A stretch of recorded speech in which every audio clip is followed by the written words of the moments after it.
Halo guys, selamat datang di channel Hororin. Cerita kali ini mengisahkan seorang anak yang bernama panggil saja Nadia.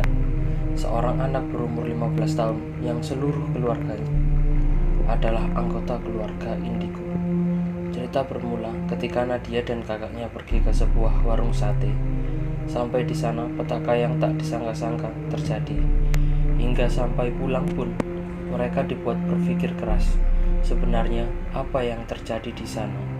Penasaran kan bagaimana ceritanya? Tonton terus.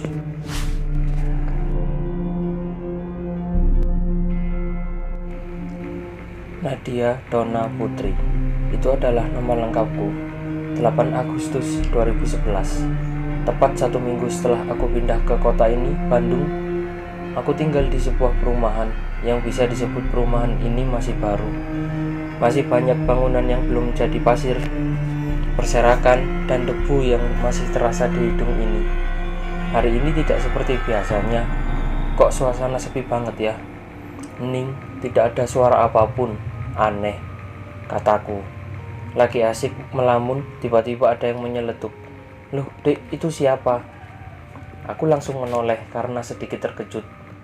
Ih, Kak, ngagetin tahu, ujarku. Maksud kakak siapa yang mana? Kataku. Itu tadi.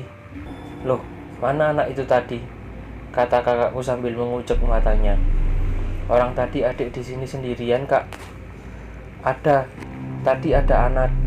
Udah, Kak, jangan mengacau. Lagian baru bangun tidur langsung cuci muka sana. Jorok tahu, kataku sambil agak kesal. Hihi, iya, jawab kakakku sambil garu-garu kepala. Setelah kakak masuk, entah kenapa aku jadi kepikiran. Ditambah suasana yang menurut firasat ini sangat aneh. Aku langsung balik ke dalam rumah karena jadi parno sendiri. Sedikit gambaran buat kakakku. Sebut saja Aji.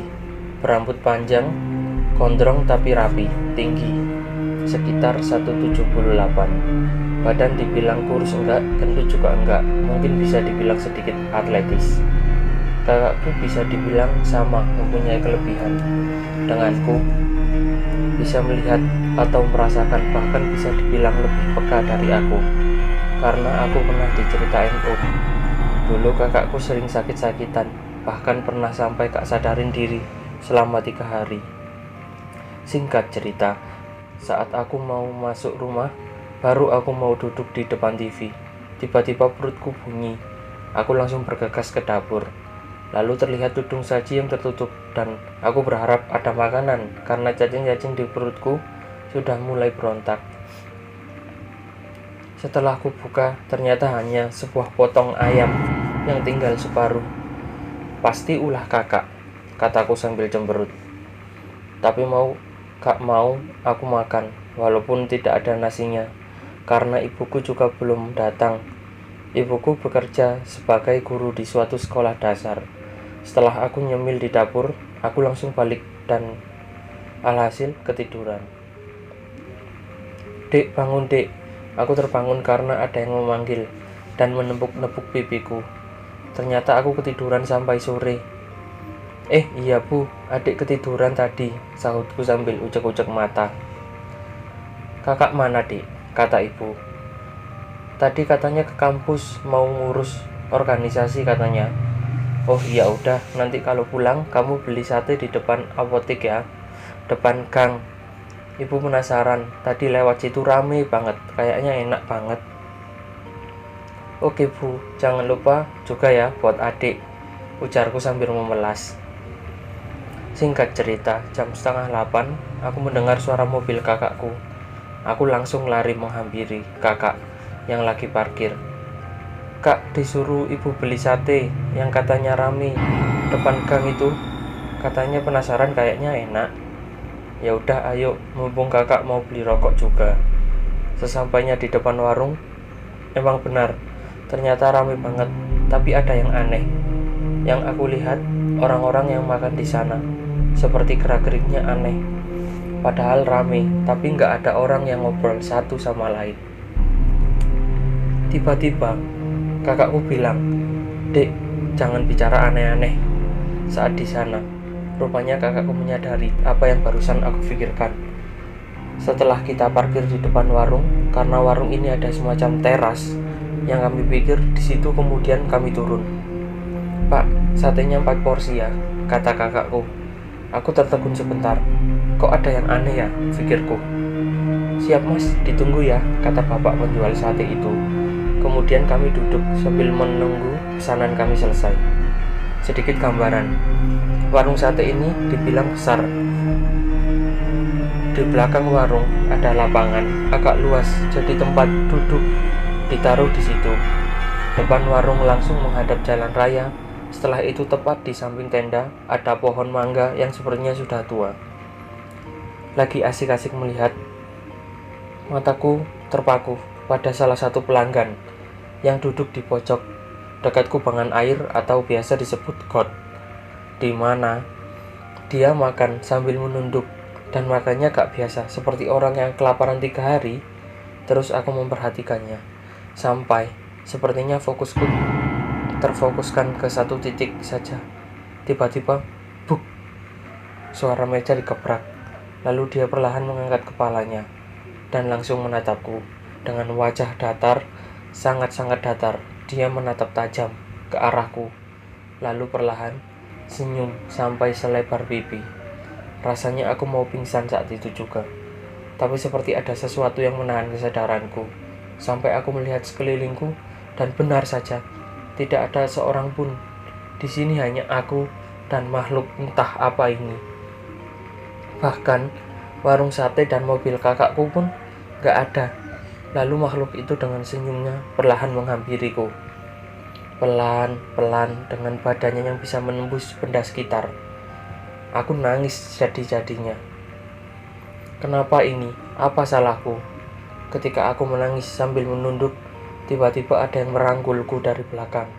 Aku merasa dengan kukunya yang panjang dan tangannya yang kasar, terus mengusap tengkuk kepalaku. Tangisku semakin menjadi-jadi. Lalu dia berbisik dengan nada yang parau kepadaku. Dia berkata, "Aku tidak suka bau darahmu." Hingga tiba-tiba terdengar suara seperti suara nada tinggi yang melengking di telinga. Kemudian aku jatuh tak sadarkan diri. Dek, bangun dek." Aku membuka mataku perlahan. Betapa kagetnya aku ketika sudah ada di rumah. Aku di ruang sofa, dikelilingi banyak orang. Semari parah, cok.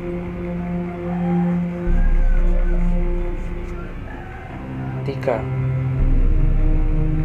Aku membuka mataku perlahan. Betapa kagetnya ketika sudah ada di rumah. Aku di ruang sofa, dikelilingi banyak orang. Kepalaku pusing sekali, sampai-sampai seperti aku ingin pingsan lagi. "Kok adik di sini, Bu?" kataku ke ibuku yang duduk di sebelahku sambil mengelus kepalaku. "Sudah, gak apa-apa, kamu istirahat ya, Dek. Yang penting kamu baik-baik saja sekarang," kata ibuku sambil senyum manisnya yang khas. "Kakak mana, Bu?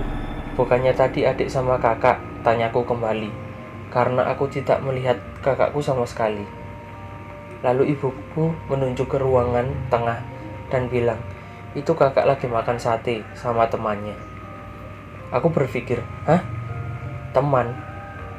Aku pun menoleh ke arah ruang tengah yang ditunjuk ibu dengan badanku yang masih tidur di sofa.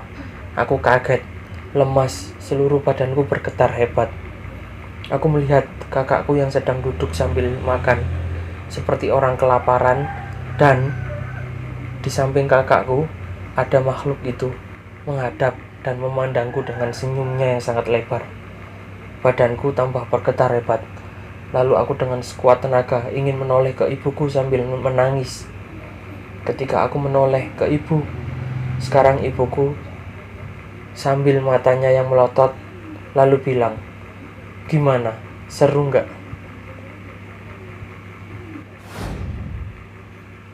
Akhirnya, gimana teman-teman ceritanya?